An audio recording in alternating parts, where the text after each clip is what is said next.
국민 라디오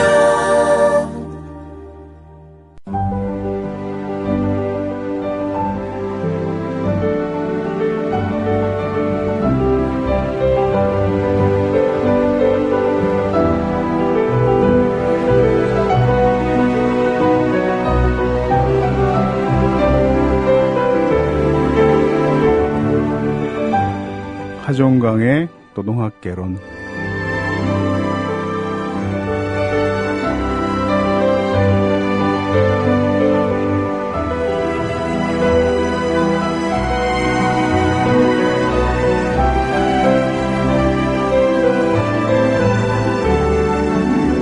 안녕하세요.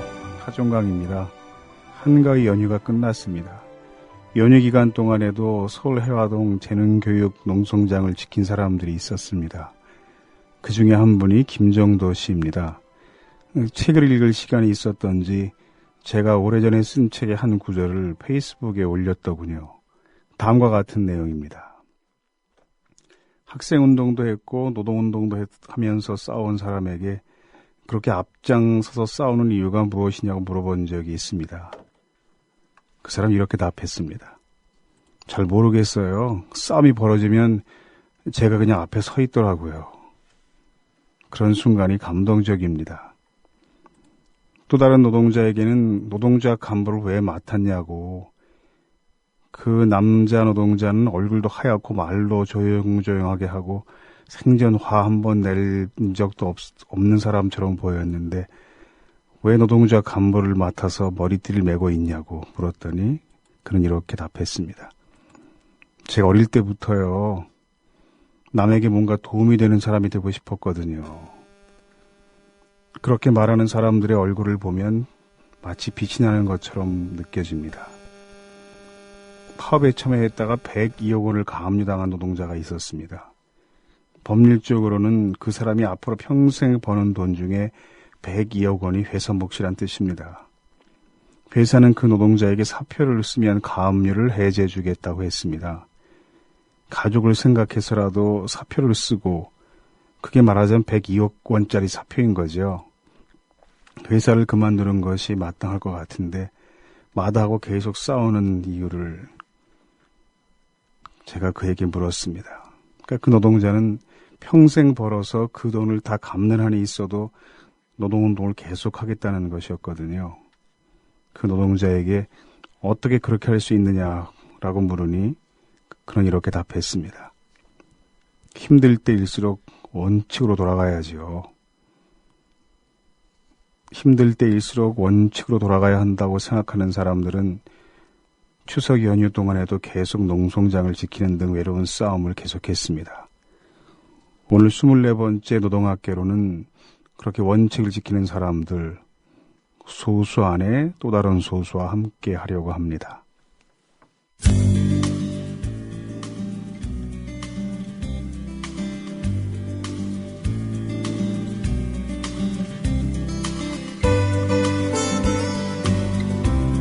하종강의 노동과 꿈.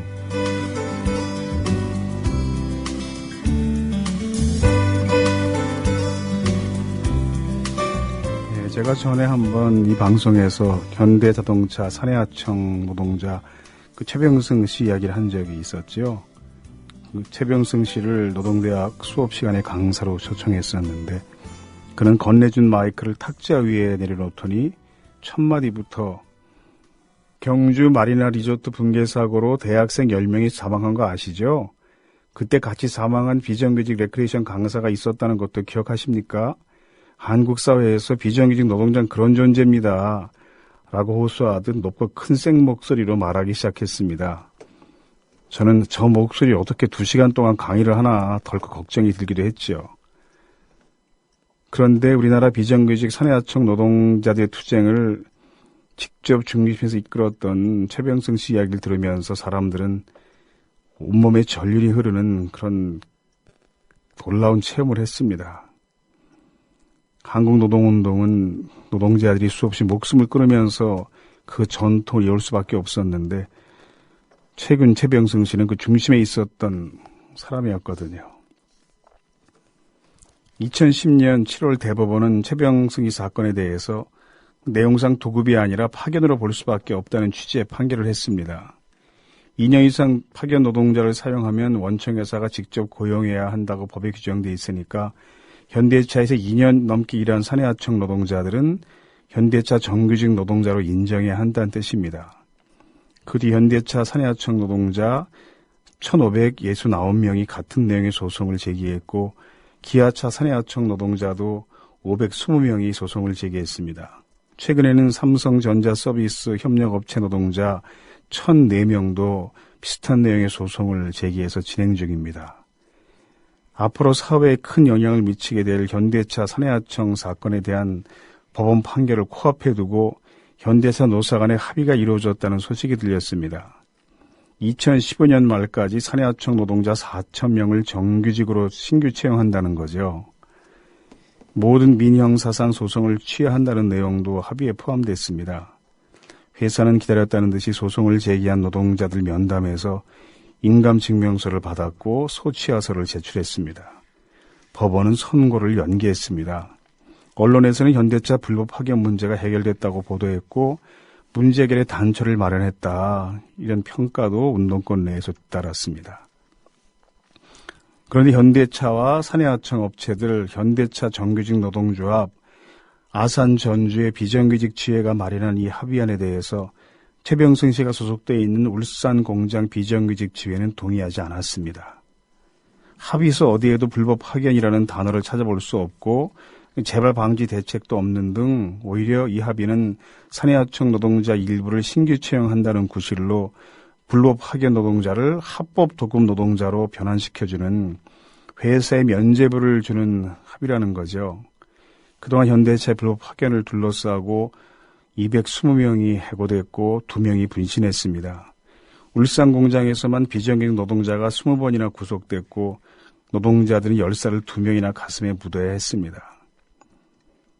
이러한 많은 고통들은 2004년에 노동부가 현대차의 불법 파견을 판단했을 때 현대차 사내하청 노동자가 불법 파견 노동자라고 법률적으로 해석했을 때 또는 그 뒤 6년 지나서 2010년에 최병승 씨 사건에 대한 대법원 판결이 나왔을 때 회사가 사내하청 노동자를 정규직으로 전환하는 조치만 취했다면 없었을 희생들입니다. 그러니까 울산 공장 사내하청 노동자들 중에서는 이번 합의가 비정규직 노동자를 2번 죽이는 일이고 앞으로 비정규직 노동자들의 고통은 더욱 커질 것이라고 주장하면서 동의하지 않는 사람도 있을 수밖에 없습니다.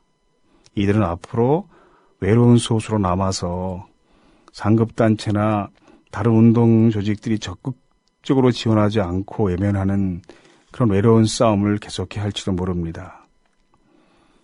제가 이러한 내용을 칼럼에 이제 쓰면서 사실 확인을 하느라고 최병승 씨에게 전화를 했습니다. 원고 내용을 확인한 최병승 씨가 저에게 이렇게 말했습니다. 우리 내용이 좀 줄어들더라도 재능교육 유명자 스타케미칼 차강호 동지 얘기도 꼭 해주세요. 바로 이 사람들의 공통점은 우리 사회 한 줌밖에 안 된다는 소수의 운동권 안에서도 또 다른 소수라는 거죠. 이 소수야말로 어쩌면 힘들 때일수록 원칙을 지키는 그런 사람들일지도 모릅니다. 우리가 항상 소수 안의 소수를 기억해야 하겠습니다.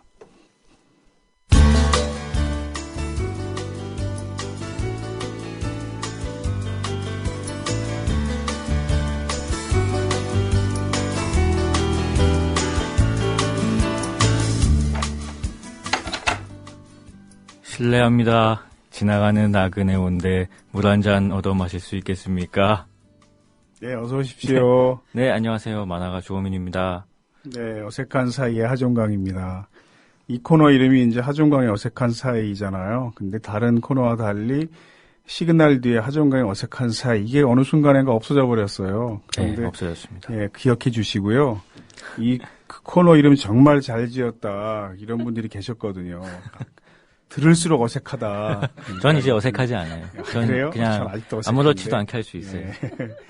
오늘은 초대 손님 한 분 더 계신데요. 네. 전에도 한 번 모셨던 것으로 기억하는데 바로 재능교육 유명자 지부장입니다. 어서 오십시오. 네, 안녕하세요. 유명자입니다. 네, 추석은 잘 보내셨나요? 아, 예. 7년 만에 연휴 기간을 오롯이 다 쉰 것 같아요. 그럼 그간의 추석은 다 계속. 예, 뭐 농성장 예. 지키느라고 네, 서로 네. 예. 그 한겨레 신문에 몇 년 전에 나온 사진이 유명자 지부장이 이렇게 파라솔 밑에 앉아서 네. 네 번째 추석 연휴를 길바닥에서 보내고 있다. 아, 이런 이제 사진이 신문에 나온 적이 있습니다. 네. 아주 불쌍한 사진. 예. 근데 그때 야 어떻게 네 번째나 추석 연휴를 길바닥에서 보내냐 그랬는데 이제 6번 보낸 거죠. 그리고 7번째 추석 연휴를 모처럼 집에서 보냈다는 얘기네요. 어떠셨어요? 이번에 집에서 보내니까. 길보다는 훨씬 일이 많으셨겠지만 그래도. 그쵸. 편하긴 한데 아직 네. 이제 싸움이 남아 있으니까 오롯이 맘 편히 지내긴 쉽지는 않죠. 그리고 네. 또 연대해 주시는 분들한테 농성장을 완전히 맡겨놓고 가 있어서 예, 좀 미안하기도 했고요. 학생들도 이번에 그 농성장 지켜주셨어요? 예, 요즘에 워낙 이 소수라고 아까도 얘기하셨는데 네. 우리 그 학생 운동하는 친구들도 보니까 소수자들이 많더라고요. 아, 자, 이번에 그 신학대생 친구들이 요즘에 열혈 청년들이 좀 데모를 많이 하는 친구들이 있는데 네. 그 동지들이 앞장서서 지켜주겠다고 해서 예, 시골에 고향집에 갔다 왔습니다. 되게 기특한 학생들이네요. 우리 며칠 전에 그 해화동 재능교육 본사 앞에서 벼룩시장 열었었잖아요. 네. 거기 문화활동하는 청년들이 제가 그 서명해서 책 판매하는 바로 옆에서 카레라이스를 만들어 팔았는데 네. 하여튼 냄새가 하여튼 몇 시간 동안 계속 맛있는 냄새 옆에서 솔솔 나더라고요. 근데 그 청년 중에 한 명이 그 해화동 재능교육 본사 바로 길 건너편에 중고등학교가 하나 있습니다. 네. 근데 그 학교를 다녔다는 거예요. 자기가 그 학교 다닐 때도 길 건너편에서 재능교육 노동자를 싸우는 걸 봤는데 졸업을 하고 몇 년이 지났는데 아직도 이 싸움을 하는군요. 아이고. 그랬는데 네. 거기 왔던 청년들이 재능교육 사건에 대해서 자세히 내용을 잘 모르더라고요. 네, 네. 그 자기들끼리 스스로 네. 우리 재능교육 사건에 대한 강의를 유명자 지부장한테 좀 듣자. 있고 서너 명이 길바닥에 앉아가지고 유명자 지부장 가운데 놓고 한 시간 가까이 계속 이야기를 듣는 모습 보면서 제가 좀 감동받은 적이 있거든요. 네. 선생님 거기서 책 파셨죠? 그 섬과 섬을 잇다. 예, 책 팔았는데 그날 완판해가지고요. 오. 저 완판나무로 박수 받았습니다. 그날. 이야, 축하드립니다. 20권밖에 안 갖고 나가서요. 네. 예, 지금도 많이 갖고 갈 걸. 예. 오늘은 제가 이제 소수 안의 소수를 중심으로 이야기해 보려고 하는데 네. 저는 별로 말 많이 하지 않고 왜냐하면 저는 좀 잘 알고 있으니까. 네.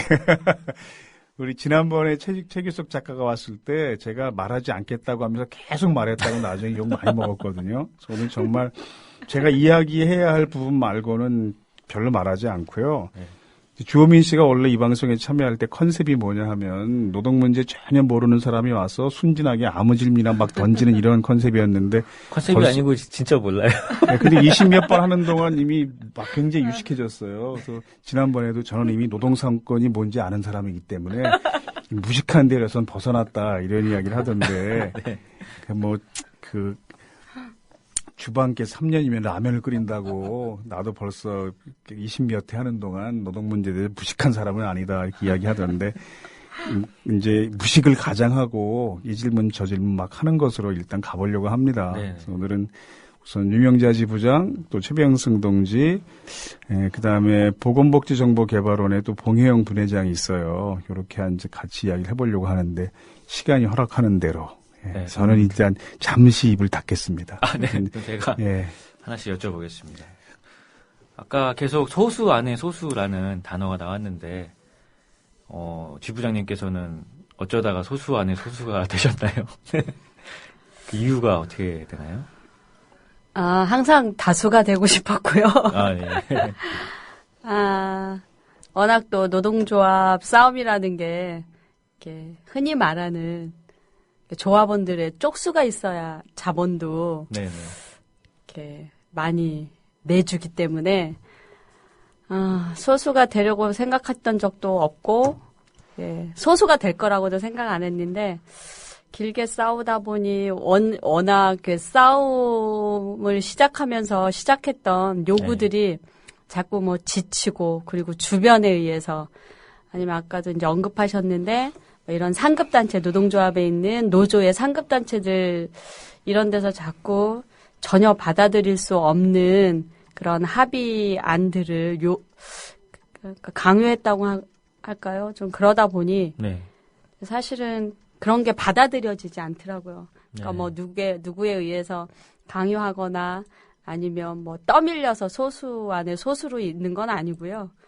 그냥 그렇게 내 마음이 시키는 대로 그냥 흐르다 보니 어느새 소수가 돼 있더라고요. 그걸 이제 받아들이신 분도 많죠, 그 제안을. 그렇죠. 대부분이 네. 받아들인다고 봐야죠. 저도 그거를 이제 받아들여서 그 일이 해결됐다는 뉴스를 네. 보고 막 트위터에서도 막 축하하는 글을 여럿을 봐서 그 이후에도 지금 뭐라고 해야 되죠? 이 싸움이 계속되고 있다는 것을 알고 굉장히 놀랐는데요. 어떤 제안을 해서 어떻게 받아들이시고 또 어떤 부분을 못 받아들이시는 건지가 궁금합니다. 저희가 워낙 개인 사업자로 위장되어 있는 네. 특수고용 노동자라고 불리우기 때문에 네. 저희가 가지고 있는 이제 회사로부터의 노동조합 인정과 그리고 노동조합이 회사와 이제 학습지 선생님, 재능 선생님들의 노동 조건을 개선시키는 데 있어서 동등한 위치에서 협약을 맺는 게 이제 단체 협약인데 네. 특수고용 노동자로 아무런 법적인 보호도 받지 못하는 상태에서 회사와 동등한 위치에서 수많은 이제 현장의 노동 조건을 개선시킬 수 있는 단체 협약은 그만큼 소중하거든요. 네. 네, 애초부터 이 싸움이 단체 협약 조항 중에 이제 임금, 저희는 개인 사업자로 분류되어 있어서 그 임금을 임금이라고도 부르지 못하고 수수료라고 부르고 있는데요. 네. 이 수수료가 대폭적으로 삭감되면서 이 싸움을 시작했고, 네. 수수료 제도 이제 개선을 요구하면서 싸우기 시작했는데 회사가 지금 정도 보니까 회사가 노동조합 이쯤이면 노동조합 세력도 많이 약화되어 있으니 아예 그럼 노동조합을 없애는 쪽으로 가자 이렇게 좀 방향을 잡았던 것 같아요. 네. 그래서 단체 협약 조항 중에 이 수수료 개선 싸움을 시작했는데 회사가 단체 협약을 아예 일방적으로 파기하더라고요.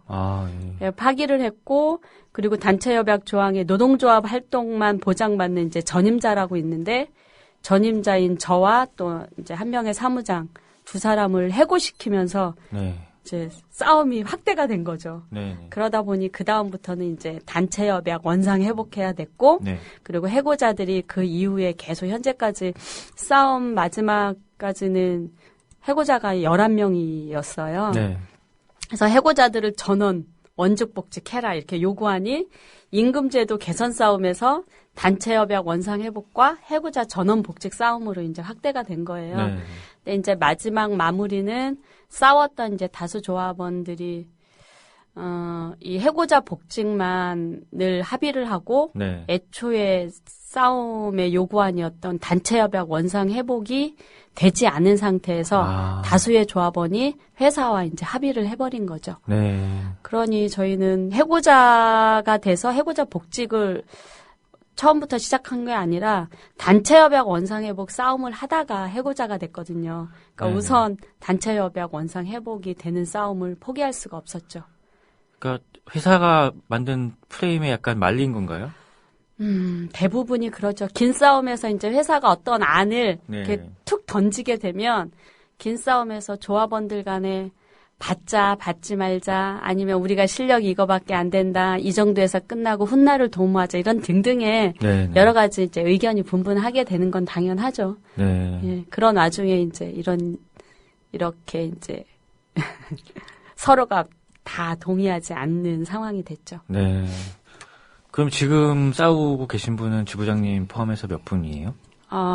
저희가 이제 학습지 노조라고 해서 네. 이제 재능교육뿐만이 아니라 대교, 구몬, 웅진 등등의 학습지 그 노동자들이 함께 만든 게 이제 학습지 산업노동조합이고요. 네. 그 밑에 이제 재능교육 지부로 저희가 산하 밑에 이제 지부거든요. 네. 그래서 재능교육 지부 해고자로 저와 또 한 사람 2명의 조합원이 싸우고 있고 네. 이제 학습지 전 이제 위원장이었던 또 한 동지가 싸우고 있어서 현재는 이제 아직 끝나지 않은 싸움을 3명의 조합원이 하고 있습니다. 네. 지금 그 싸움의 이유는 이제 애초에 원했던 단체 회박권, 예, 그걸 지금 위해서 싸우고 계신 거죠. 네. 재능교육 말고도 이런 소수 안에 소수 싸움이 많이 있다고 아까도 말씀 들었는데 또 어디가 아까 있었죠? 반대 이야기로 넘어가기 전에요. 네.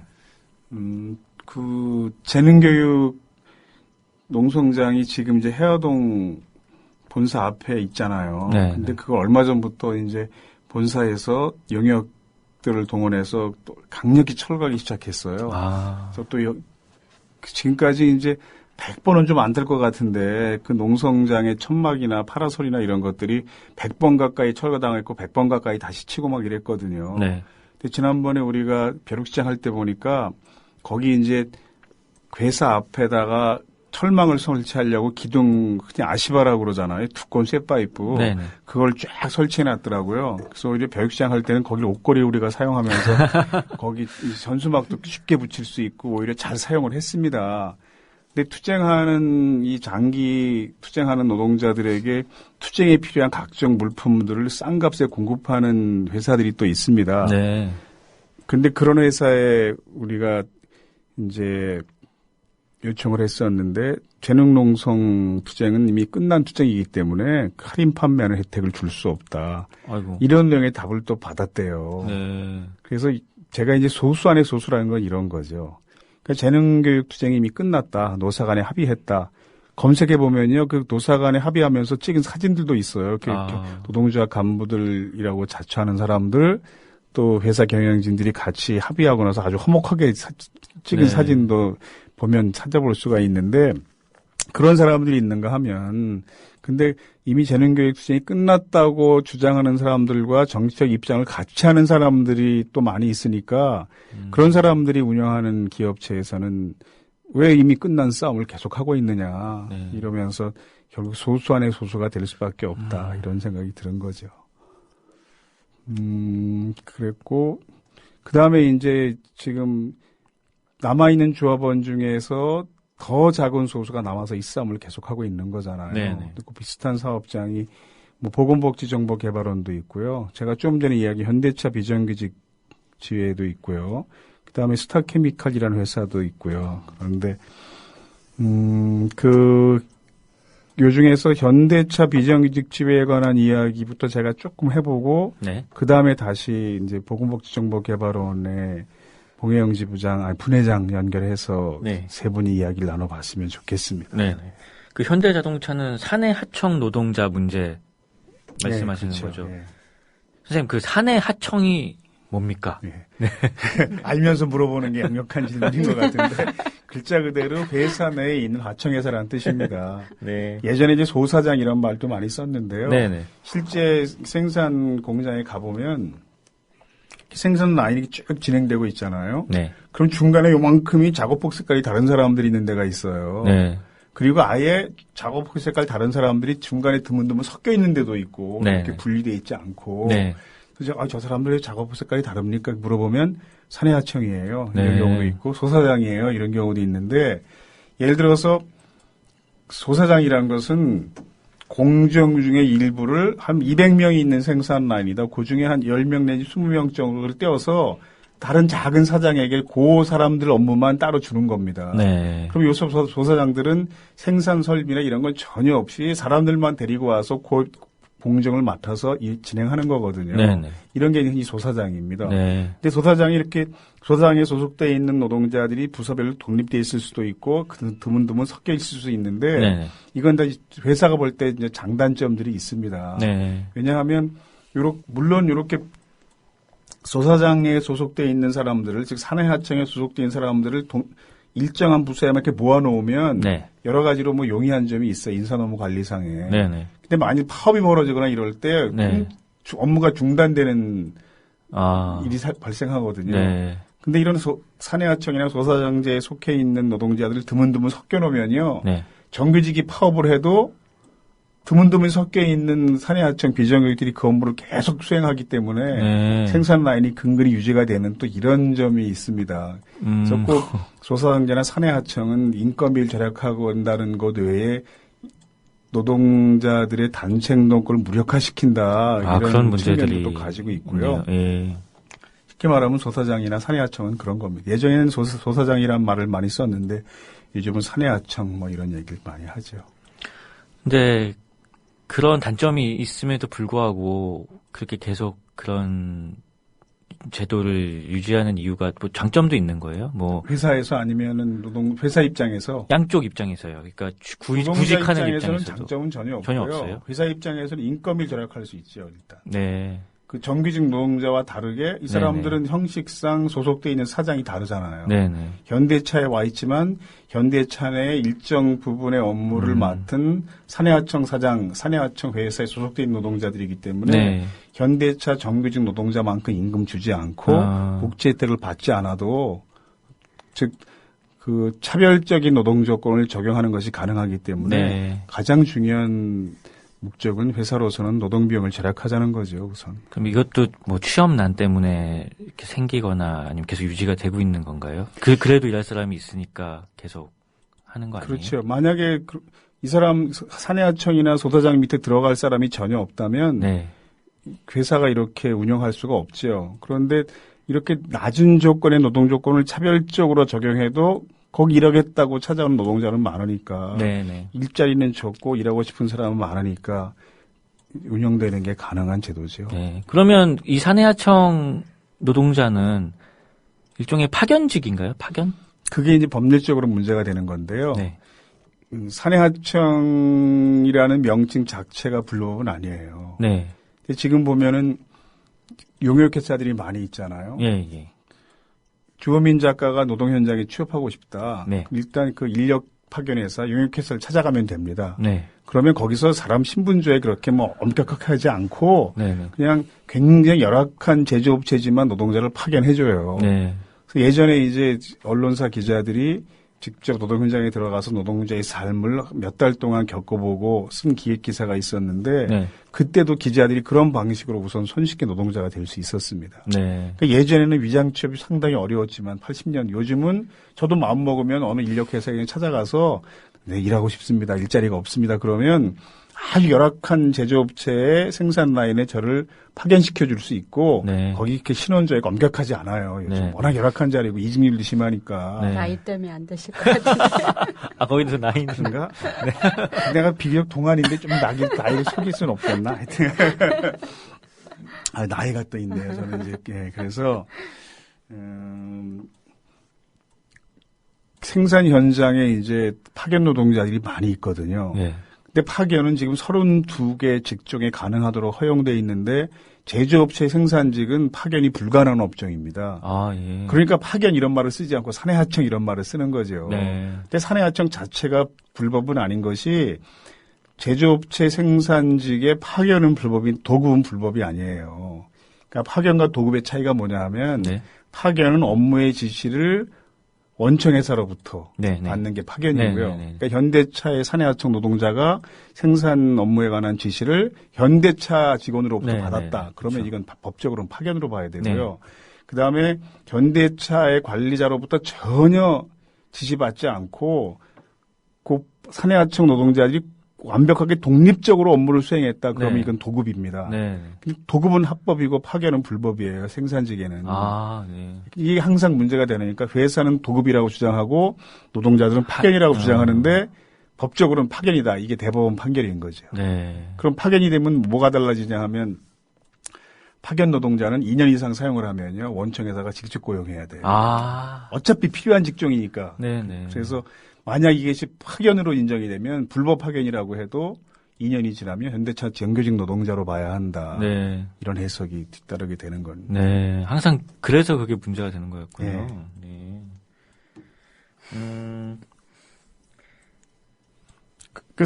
생각해 보세요. 네. 그래서 생산 라인이라는 것은 컨베이어 시스템으로 계속 업무가 진행되잖아요. 네. 생산직 생산 라인에 소속되어 있는 그 사내하청 노동자가 앞뒤 업무와 전혀 관계없이 독립적으로 업무를 수행한다는 건 사실 거의 불가능하잖아요. 상식적으로. 그렇죠. 그러니까 생산직 생산 라인에 배속되어 있는 산해하청 노동자는 상식적으로 쉽게 봐도 도급이 되기가 어려워요. 네. 업무가 독립되기 어렵습니다. 네. 항상 앞뒤 업무와 관련해 맺을 수밖에 없고 네. 그 앞뒤 업무와 관련된 조정을 항상 그 작업 지시를 원청 노동자로부터 받을 수밖에 없었기 때문에 네. 사실 보급이 되기 어려운 거죠. 네. 그러니까 같은 일을 할 수도 있지 않나요? 그러니까 제가 옛날에 어떤 인터뷰에서 봤는데, 그러니까 극단적으로 얘기해서 저 사람은 오른쪽 바퀴를 끼고 있고 나는 왼쪽 바퀴를 끼고 있는데 네. 나는 그래서 이제 확연히고, 분신한 예. 노동자가 예, 이제 그렇게 인터뷰하는 장면이 언론에 보도된 적이 있었죠. 네. 그 실제 가보면 똑같은 생산 라인에서 똑같은 업무를 하고 있는데 작업복 색깔이 다른 경우가 있어서 네, 네. 왜 저 사람은 작업복 색깔이 다르냐 이렇게 물어보니까 하청이에요 이렇게 답했거든요. 네. 그래도 그러니까 그런 경우가 발생하는데 그 예전에는 이제 같은 업무에 종사하는 사람에게 회사가 네. 차별적인 노동 조건을 적용하면 이 네. 자체가 불법이었어요. 네, 네. 제가 처음 노동법 공부할 땐 그랬습니다. 3, 네. 40년 전에는. 그러니까 회사가 이제 새로운 비정규직 제도나 사내하청 제도를 만들어서 노동자를 채용했어요. 네. 그런데 이 새로 채용한 사내하청 비정규직 노동자는 임금이나 뭐 각종 휴가 휴일이나 네. 복지 혜택이 정규직과 다르다. 그럼 이 자체가 바로 근로기준법 차별적 처금지 조항에 위배돼서 위법이 됐거든요. 네. 그냥 무효가 됐거든요. 네, 네. 한동안 그런 판결이 나오다가 네. 이제 문민정부 들어서서 외환위기 겪으면서 경제가 어렵다, 기업이 어렵다 그러니까 법원 판결이 어떻게 바뀌었냐 하면 위법하게 개정한 다음에 취업한 노동자에게는 이게 적용될 수 있다. 네. 이렇게 해서 해석한 거죠. 네, 그러니까 기득 이익의 침해가 없다. 법률적으로 그런 용어를 판사들이 사용했는데 네. 이미 가지고 있던 권리가 빼앗겨지는 것이 아니라 이 사람이 전혀 무직인 상태에서 그 정도의 조건이라도 알고 취업한 상태이기 때문에 네. 이 사람 위법하게 비정규직 조항이 생겼다고 할지라도 새로 생긴 비정규직 조항이 만들어진 다음에 취업한 노동자에게는 이것이 합법적이다. 네. 이런 법원의 판결이 나오면서 지금 비정규직이 많아진 거거든요. 네. 그러면 그 사내 하청 제도는 없어지는 게 맞는 건가요? 그 제가 예전에 노동 문제 처음 공부하기 시작한 때 상황으로 돌아간다고 하면 네. 없어져야 되는 거죠. 네. 그때 이게 다 불법이었으니까. 네, 네. 그때는 불법이었어요. 이럴 경우에는 합법이에요. 사내하청 노동자들만 담당하는 고유 업무가 있을 경우에. 아, 그 정규직은 그런 비슷한 업무를 전혀 하지 않고 네네. 회사 소속도 아예 다르고 완전히 네. 독립되어 있는 완전, 업무이다. 그러니까 나는 이제 현대차 직원이고 한 사람은 쌍용차 직원인데 현대차와 쌍용차가 꼭 노동 조건이 같아야 될 필요는 없잖아요. 네. 그런 경우라면 합법이죠. 네네. 근데 회사가 같으면 소속된 노동자들의 노동 조건은 동일해야 한다. 이게 원래 노동법상의 원칙이었어요. 네. 제가 처음 노동법 공부할 때 그랬습니다. 네. 그래서 원점으로 돌아가자는 거죠. 그러니까 네. 지금 비정규직을 없애자는 많은 노력들은 따지고 보면 결국 원점으로 돌아가자는 것 이상은 아니에요. 특별히 새로운 무슨 대단한 권리를 요구하는 것이 아니라. 그러면 사실 오늘 원래 전화 연결해서 여기 최병승 씨가 네. 이제 한 2시간쯤 전까지도 이제 전화 연결이 가능하다고 이제 그랬었거든요. 네, 이분이 어떤 분이시죠? 최병승 씨가 바로 현대차에서 비정규직 사내하청 노동자로 일했던 분인데 네. 7년 동안 현대차를 상대로 소송을 해서 이 사람이 혼자 대법 수소 판결을 2건이나 받았어요. 자, 어떤 걸로 싸워서 어떻게 바로 요구한 요런 아, 쟁점입니다. 이거, 사내하청 노동자이지만 실제로는 파견으로 봐야 한다. 네네. 대법원에서 네. 현대차의 사내하청 노동자는 파견 노동자다. 네. 이렇게 보는 판결을 처음 이 사람이 7년 동안을 싸워서 받은 사람이고요. 네. 그러니까 인터넷 검색해 보면 최병승 검색해 보면 현대차 정문 앞에서 이렇게 혼자 1인 시하면서 나는 최병승이다. 나는 현대차 승소 판결 받은 노동자다. 네. 날 원직에 복직시켜라 이런 요구하는 1인 시 장면이 있고요. 아니 승소가 됐는데 복직이 안 됐어요? 그게 법적으로 이제 어떤 문제가 있냐면요. 네. 법원이 판결을 받았어요. 네. 해고된 노동자에게 해고가 무효다. 원직에 복직시켜야 한다 이런 판결을 받았잖아요. 네. 강제 이행 방법이 없어요. 법적으로. 아 그래요? 네, 그러니까 예를 들어서 주호민 씨가 나한테 돈을 빌렸다. 네. 1,000만 원을 근데 갚지 않았다. 네. 그래서 내가 재판을 걸어서 이겼어요. 네. 이거 강제이행 방법이 있어요. 예. 예, 주호민 씨가 갖고 있는 재산 중에 1,000만 원어치를 내가 감유하거나 그렇죠, 경매 예. 처분에 넘길 수 있잖아요. 네네네. 그런데 복직은 이걸 강제 이양할 방법이 법적으로 없습니다. 아, 그러니까 그래요? 뭐 집달가들이 이 사람 양쪽에 막 끼고 강제로 정문을 통과해서 생산 라인에 강제로 배치시켜서 일하게 할 수 이런 방법은 없으니까 다만 이제 회사가 임금 지불 능력은 생겨요. 네. 임금 지불의 의무는 생기죠. 아, 예. 그래서 이제 제가 보니까 해고소송에 이긴 노동자 중에 거의 3분의 1 정도는 복직은 안 돼요. 월급은 나오고요. 네, 근데 회사가 이제 회사 입장에서 그 사람이 다시 회사에 들어와서 일하는 걸 보느니 차라리 그냥 월급만 주겠다. 이러는 경우들이 왕왕 생깁니다. 아, 그래요? 예. 그렇게 보기 싫은가? 근데 최병승 씨는 근데 네. 더 중요한 게 뭐냐 하면 혼자 복직하는 게 중요한 게 아니라 아, 현재 차내에 같은 노동계약 형태가 한 8,000명 정도나 있으니까 네. 이 사람들을 다 정규직화해라. 그게 당신의 대법원 판결을 존중하는 태도다. 네. 이런 주장을 하는 거죠. 그러면서 그 송전탑 울산 공장 남문 앞에 있는 송전탑에 올라가서 296일 동안 농성한 적도 있었는데 네. 그때 제가 찾아가서 이야기를 들어보니까 이런 표현을 쓰더라고요. 이제 자동차 회사가 차를 잘못 만들어서 나중에 리콜 서비스라는 걸 하잖아요. 네. 그럼 리콜 서비스 할 때 당신이 차 한 대만 고치냐. 그렇죠. 그렇지 않지 않냐. 그러니까 나만 복직시키는 것은 차 한 대만 고치는 거와 마찬가지다. 네. 다른 한해하청 노동자를 동시에 정규직화해라. 이런 싸움을 계속 이분이 하고 계신 건데 네.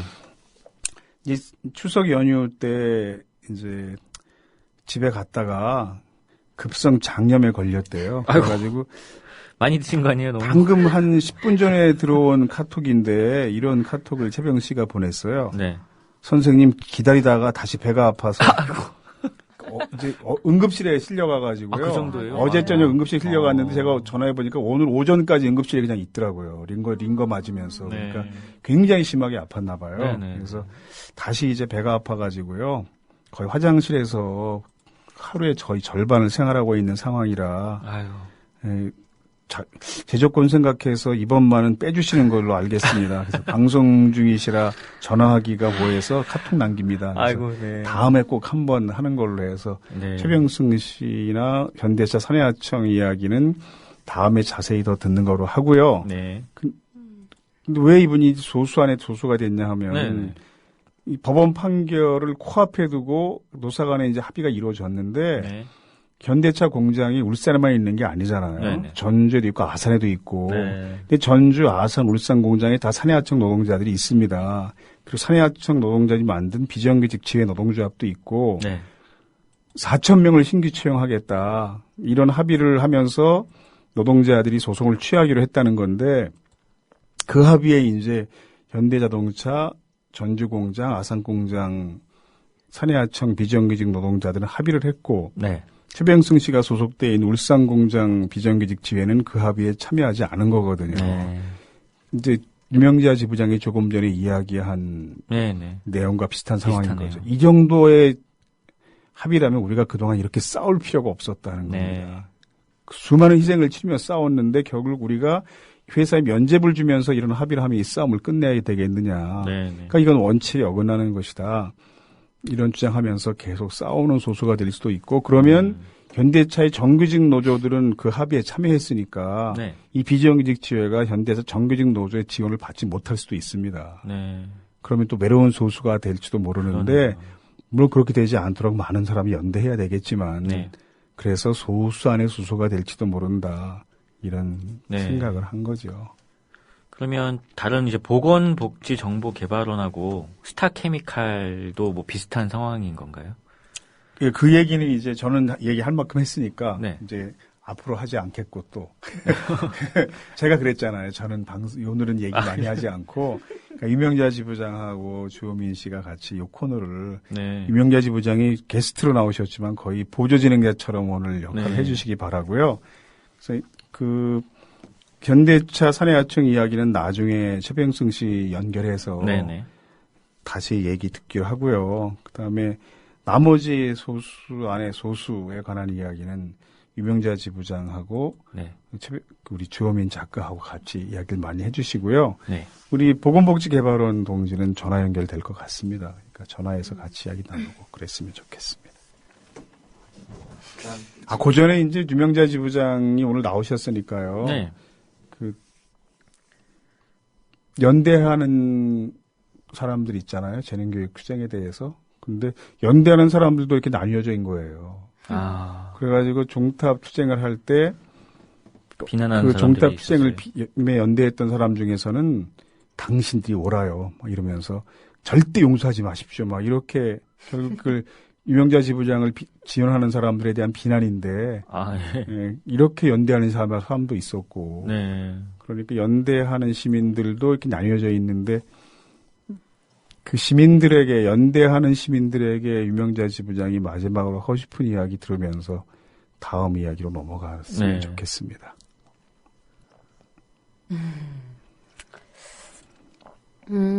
지금 저희가 이렇게 돼서 결국은 한 3달 있으면 만 7년이에요. 네.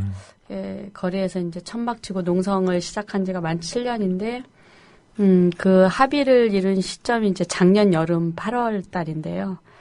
그러니까 한 만 6년 가까이를 싸우고, 사실은 가장 지금도 아쉬운 건, 이제 최병순 동지가 언급했듯이, 현대자동차 비정규직 노동자들도 이제 10년을 싸운 결과가 그렇게 난 거예요. 10년을 싸운 결과가 그렇게 났고, 저희도 이제 작년 시점으로 하면 6년을 거리에서 그렇게 싸웠던 결과가 그렇게 됐죠. 그래서 이러저러하게, 많은 아쉬움이 있지만 더 제가 지금도 용납이 안 되는 건 아까 최병순 동지가 말했던 것처럼 회사가 6년 투쟁하면서 정말 노동탄압 백화점 재능교육이라고 불리워서 재능교육 회장이 이제 국정감사에 증인으로 불려 소환되기까지 한 정도의 그런 회사였거든요.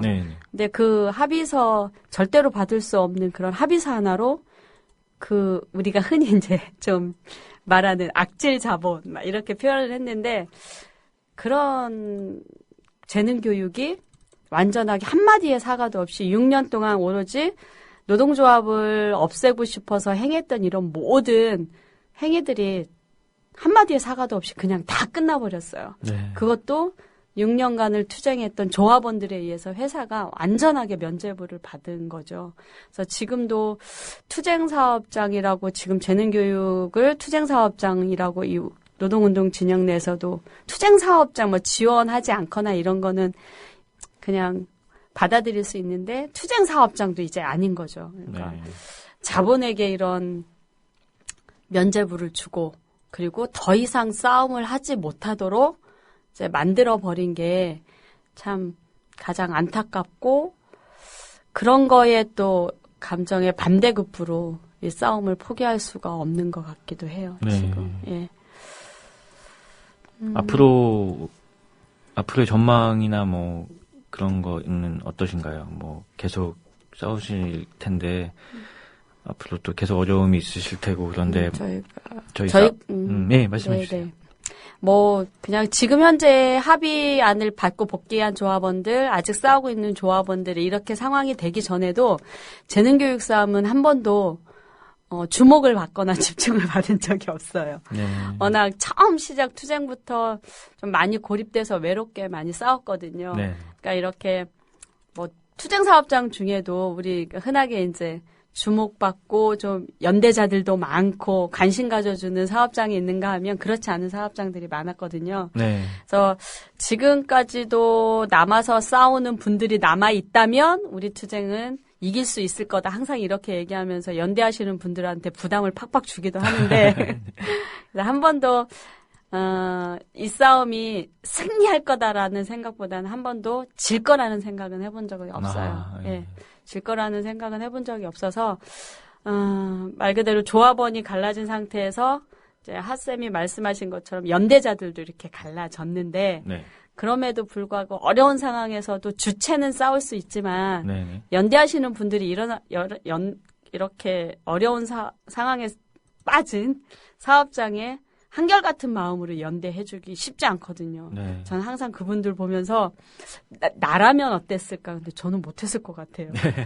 그런 분들이 저한테 소수의 싸움이지만 그런 분들이 많이 있기 때문에 예, 희망은 있습니다. 네, 네. 네. 예, 그럼 이제 보건복지정보개발원 사건에 대해서 좀 알아볼 텐데요. 예, 지금 봉혜영 분회장 전화로 연결돼 있습니다. 예, 안녕하세요. 예, 안녕하세요. 예, 지금 네. 여기 유명자 지부장도 나와 있는데 인사하세요. 안녕하세요. 뭐 맨날 보는 맨날 사이지만. 보는 사이 예. 정말 어색하다. 예. 아, 근데 이 코너 이름이 어색한 사이예요. 그래서 네. 어색한 거 신경 쓰지 마시고 마음 놓고 편하게 얘기하시면 되고요. 네. 혹시 신과 함께라는 만화 아세요? 모르는데요. 이 주호민, 그 신과 함께라는 만화를 그린 주호민 작가도 이제 같이 나와 있고요. 네. 네, 안녕하세요. 예, 예. 네, 안녕하세요. 이 방송은 제가 주인이 아니라 요 코너는 이제 주호민 작가가 원래 중요한 비중으로 진행을 하고 있고요. 네. 그다음에 유명자 지부장이 오늘 뭐 초대 손님이지만 거의 부진행자처럼 이야기하고 있어서요. 네네. 저는 이제 이렇게 소개만 시키고 빠질 거고요. 네. 주호민 작가가 사실 엄청난 만화가라 우리만 잘 모르고 있지 노동운동 바닥에서만 듣보잡이지 밖에 나가서 혹시 초등학생, 중학생이나 청소년들을 만나서 물어보면요. 네. 거의 신처럼 대우받는 사람이거든요. 아, 제가 초등학생이 아니라서 저희가. 예, 그래가지고 이제 그런 분이니까요.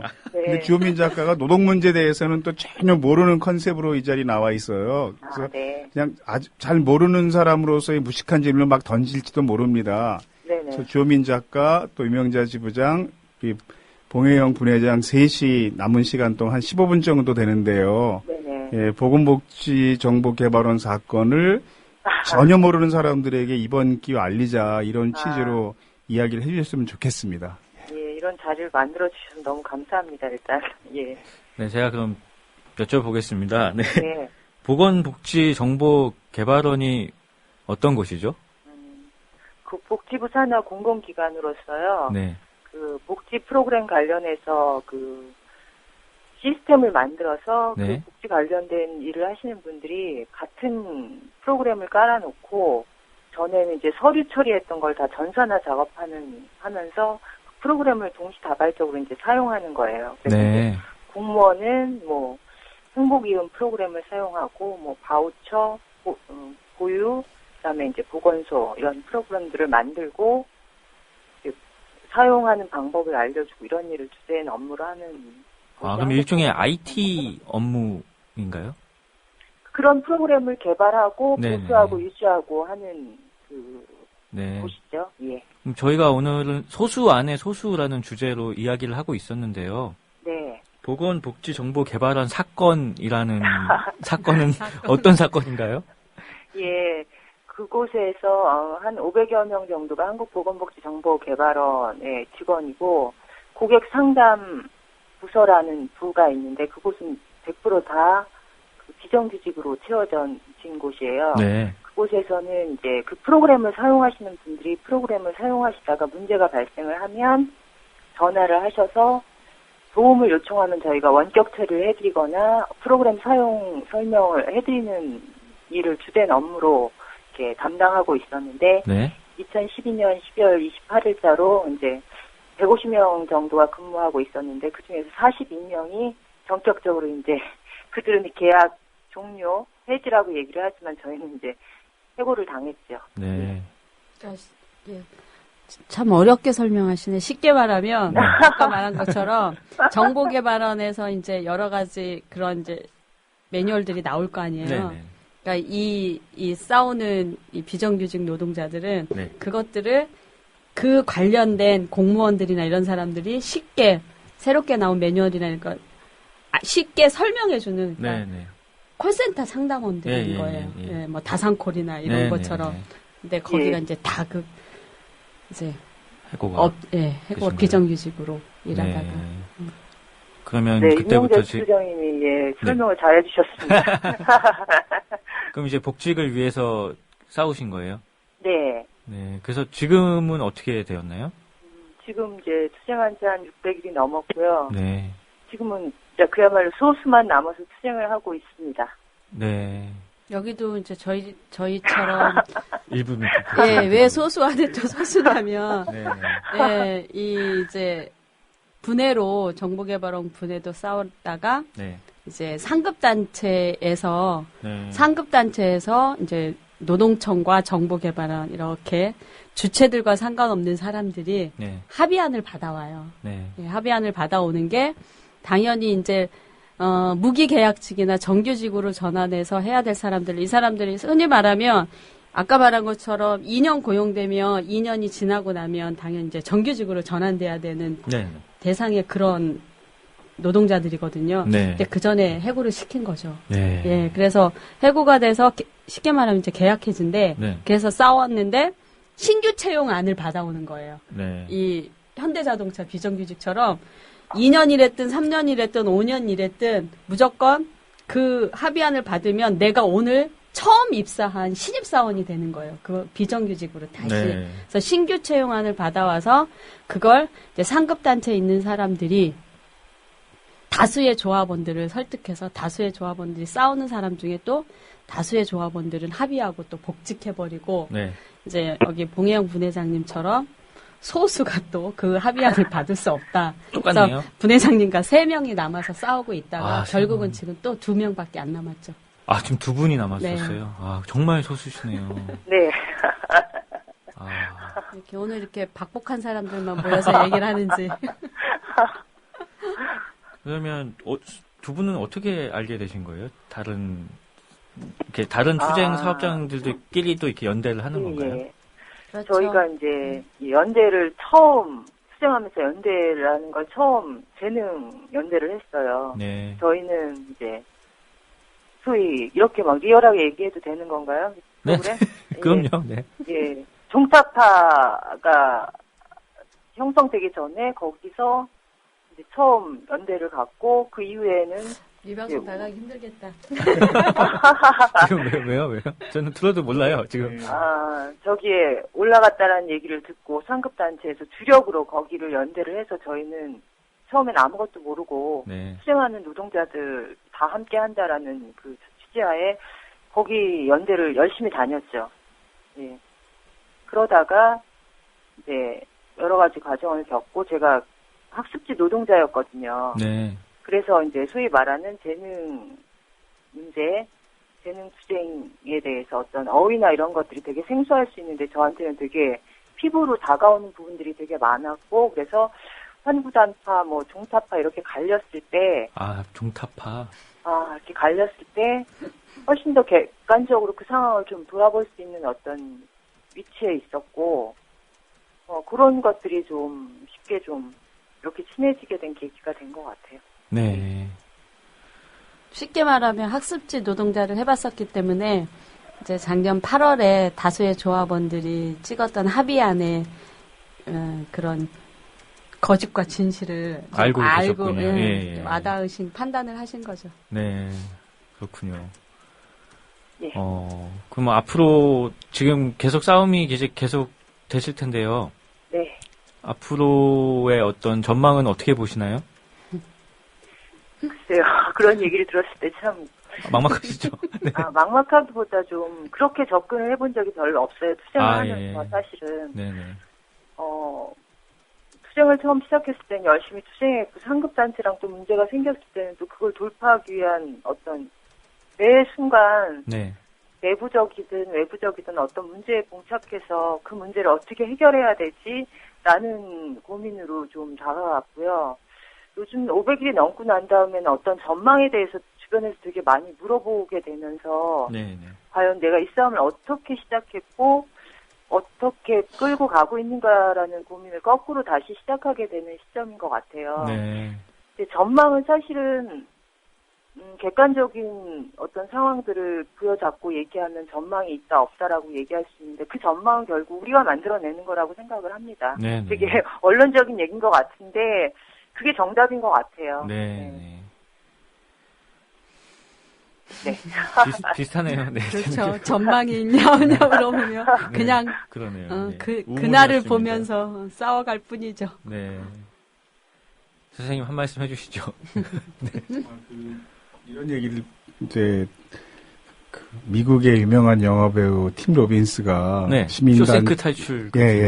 시민단체를 지원하는 공로로 뭐 시민단체에서 주는 상을 받은 적이 있어요. 네. 그때 수상연설을 했는데 거기 이런 표현이 나옵니다.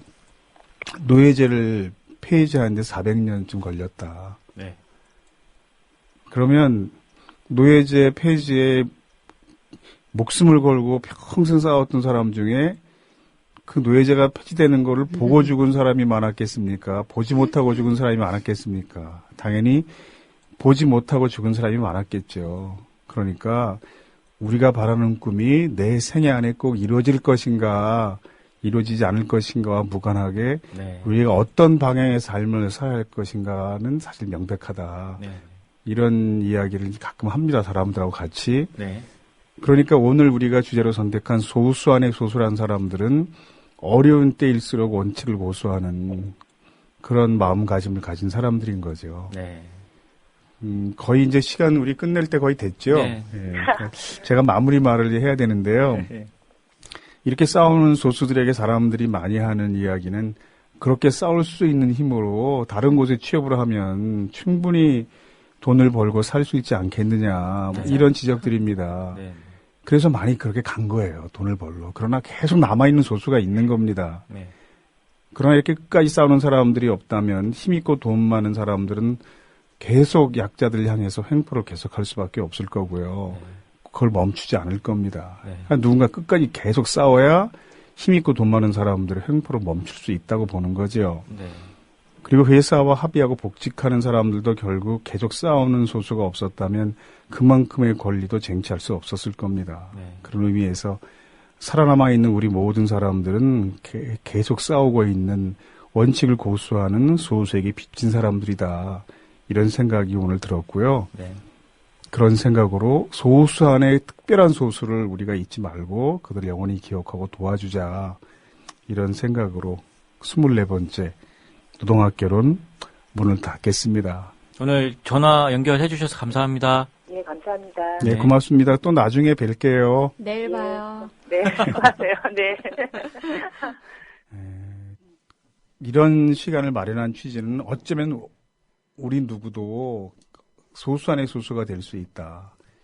예를 들어서 만화계에서 어떤 중요한 쟁점 사항이 생겼을 때 많은 만화가들이 굉장히 온건한 합의안에 도달했을 때 뭐 주호민 작가가 혼자 끝까지 남아서 싸울 수도 있는 거고요. 네. 그래서 그럴 때마다 항상 소수 안의 소수를 기억하자 이런 생각이었고요. 유명여 지부장님 나오셨는데 마지막 한마디 간단히 하고 네. 정리합시다. 예. 팀 로빈스 아까 뭐 수상 소감 듣다 보니까 표현은 다르지만 똑같은 것 같아요. 저희도 우리 싸움으로 단시간에 우리 싸움이 승리해서 특수고용 노동자들이 300만 가까이 있는데 이 사람들한테 노동상권이 다 보장될 거라고는 생각하지 않아요. 예, 우리 싸움 하나로. 근데도 불구하고 이렇게 힘든 특고 노동자들의 싸움으로 어떤 한 자본가의 싸움이 이긴다면 이게 좀 단초가 돼서 300만 가까운 법의 사각지대에 놓여 있는 이런 노동자들도 노동상권과 이제 당당하게 노동조합 활동하고 당당하게 자기 권리를 찾을 수 있는 그런 싸움이 될 거라고 지금도 믿습니다. 그런 믿음 갖고 한번 싸워볼랍니다. 네. 조민 작가님도. 뭐 제가 할 수 있는 일은 언제나 단순한 것 같습니다. 언제나 이런 곳이 있다는 것에 관심을 잃지 않고 널리 알리고 주변에 그런 식으로 저는 응원을 하겠습니다. 감사합니다. 네. 고맙습니다. 네, 고맙습니다.